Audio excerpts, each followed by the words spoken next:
Well, joined now by the Foreign Secretary, James Cleverly. Mr Cleverly, it's good to see you. Thanks so much indeed yesterday. You had a speech yesterday in the hall. It seemed to go down very well. Were you pleased? Yeah, I had the opportunity to set out what UK foreign policy is going to be.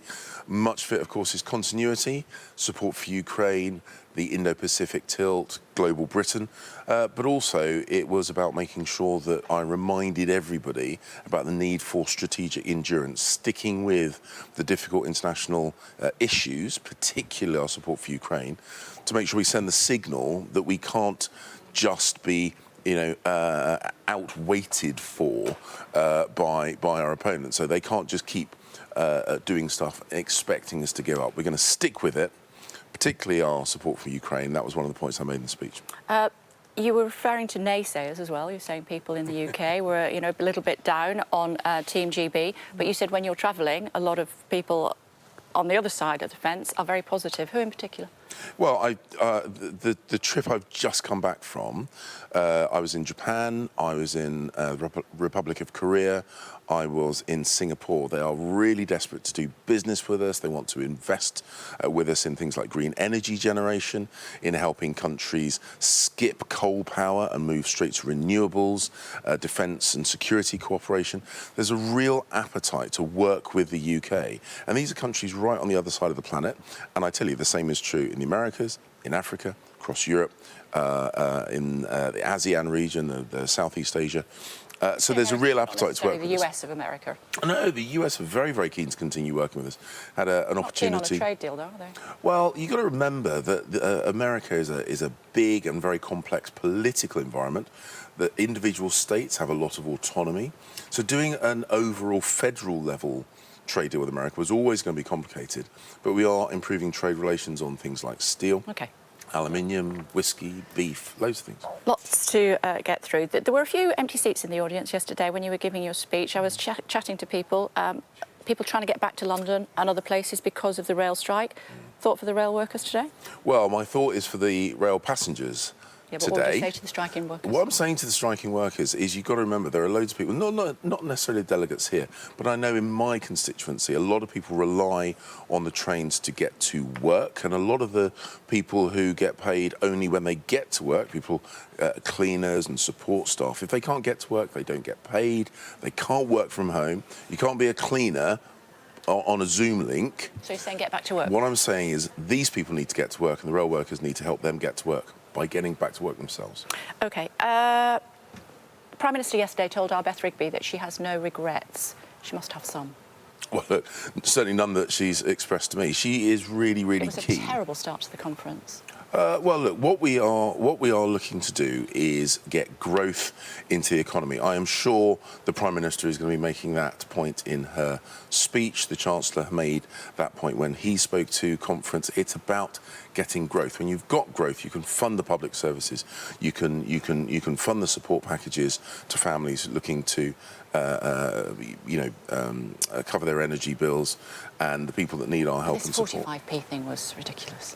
Well, look, that programme of support and growth plan that the Chancellor highlighted. It made it look like a fat cat party, didn't it? And you've had to go back on it. So the Chancellor put out a package, a growth package, which supported people with their energy bills, talked about investment in our road network to get the economy really growing. 95% of that was ignored, and people were talking just about the 40. At all. People were talking about the 45p tax rate. We wanted to talk about the complete package. Well, look, the point I did support that, but the point is, I also recognise that if you've got this wide-ranging, really positive support package, but people are only talking about 45%, you need to get that distraction out of the way so we can focus on the energy bill support, the infrastructure support, the tax cuts for 30 million. Yeah.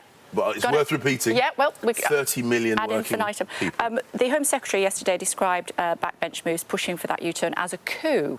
Should the Home Secretary be talking about a coup?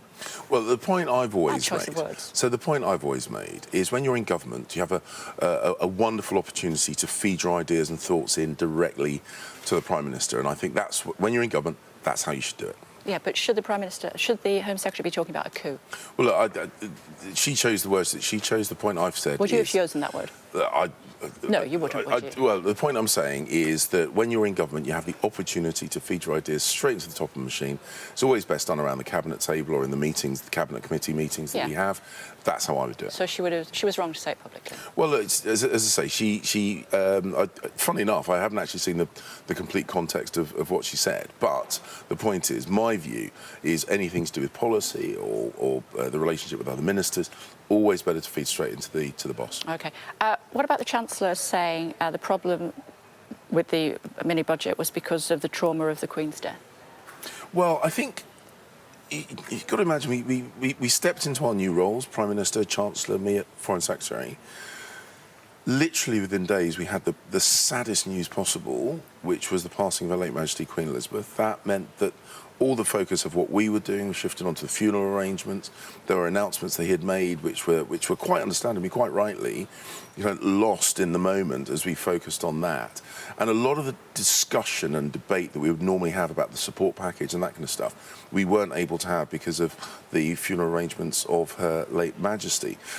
So what we now need to do is we need to lay out, and I'm sure the Prime Minister will be doing that today, laying out what we're doing, why growth is so important, why we're going to give support to energy bills and tax cuts to 30 million people. And these things we now need to get the conversation back onto those. I want to come back to that, but just let me just one follow-up on that, if I may. Can you really blame the death of the Queen for messing up the mini-budget? No, that's not. He did. That's not what. Yeah, no, that's not what you said. The point we're saying is that when Her late Majesty passed away, quite rightly, every conversation in the country pretty much was focused on that huge and impactful event, which of course meant that we didn't have the normal discussions. They're not blaming anyone; it's just a statement of fact. So why not postpone it until you can think it through properly? So now, what we are doing is making sure that the very well thought through growth plan that we've got is fully explained. There's a difference between announcing it, and normally what would happen, we would announce it, then we'd do the media round, we'd explain things. We weren't able to do those things. So it wasn't thought through properly? No, it was incredibly well thought through. And the point is, it has support for people trying to pay their bills, tax cuts for millions of workers, stimulus packages for low tax growth zones, low regulation zones.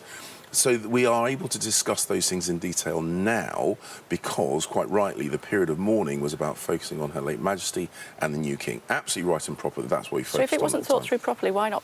You keep saying that. Well, he's talking about the trauma of the Queen's death, taking his eye off the ball. You're not listening to my answer. I am. It was well thought through. It was a really good package. What happened, of course, is we weren't able to discuss it because, quite rightly, we paused all that political, governmental stuff so we could focus on the really, really sad events of the funeral of Her late Majesty. OK, what about support for those who need it most? We were told by Boris Johnson and we were told by Rishi Sunak, if he became Prime Minister, he didn't, I don't think he's actually here at conference this week, that it would be in line, the increase would be in line with inflation, which is about 10%. Potentially the other option is in line with earnings, which is about 5.5%. Which is better? Well, what we, of course, will do in the normal time scale that we do these things. So we get the inflation figures out in the autumn. They've only fairly recently come out. We will then think about all the needs of the individuals and the groups concerned, and we'll be making an announcement in the spring, which is when we make an announcement about these uprating of benefits. Obviously, we recognise that prices are going up. Obviously, we recognise that puts pressure on people, particularly those people on benefits. Obviously, we'll respond to that, but exactly what the uprating will be decided basically this year and announced early part of next year, which is the normal timescale for these things. I understand that, but I'm speaking more generally. I mean, you are a close friend of Boris Johnson. You worked with him when he was in London at City Hall. You've worked with him very closely in Downing Street. He thought this through. He's a smart man. He said, in line with inflation. Yeah, he's not Prime Minister anymore. He is not. So do you think that he was wrong? Well, the Prime Minister and the Chancellor have got to make decisions based on the circumstances as they are now, not as they were when Boris was Prime Minister. That's what they're going to do. They're going to look at these things in the round. That's what we always do. And the announcements about various upratings of benefits will come out in the early part of next year, which is exactly how they normally would. What I'm not going to do, I'm not going to be the Chancellor today at conference, because the Chancellor is going to be the Chancellor in the spring when that is the, as I say, that's the normal timescale that we use. He is not a Prime Minister anymore, but he is still an MP. He's a backbencher for now. There's quite a few other backbenchers who are quite influential, not least Michael Gove. And those backbenchers have already caused one U-turn with this government. Surely you should be taking into account what they think to avoid another embarrassing U-turn. What you're describing as a U-turn is the smallest element of a really big and significant support package to families, tax cut to families, stimulus package for the British economy. The little bit, the 45p was a very, very on every single very newspaper. Small. It's been referred to as a humiliating climb down by the Prime Minister. It was giving people in the country.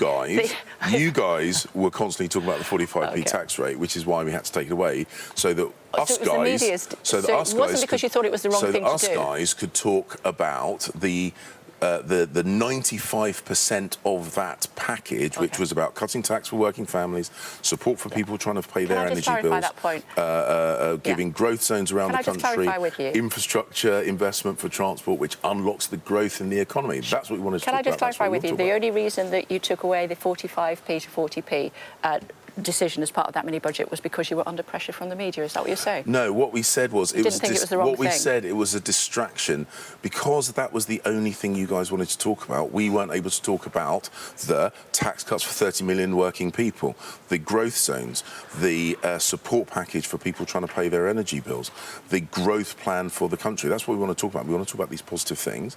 If you got to let you go. You've got to recognise. But the thing is, we do. That's true. But just to clarify, you're saying that if you hadn't been picked up on the 45p, that you'd have slipped that under the carpet, and so all these fat cat millionaires would have got another £50,000 a year. That's just what you said. If your viewers want to know what I said, they can just rewatch what I said rather than what you said I said. And you know what? Hundreds of thousands of people will be viewing it on Twitter as well. So let's see what they think about it. It's always a pleasure. Thank you very much indeed for joining us. Much appreciated. Thank you, Foreign Secretary.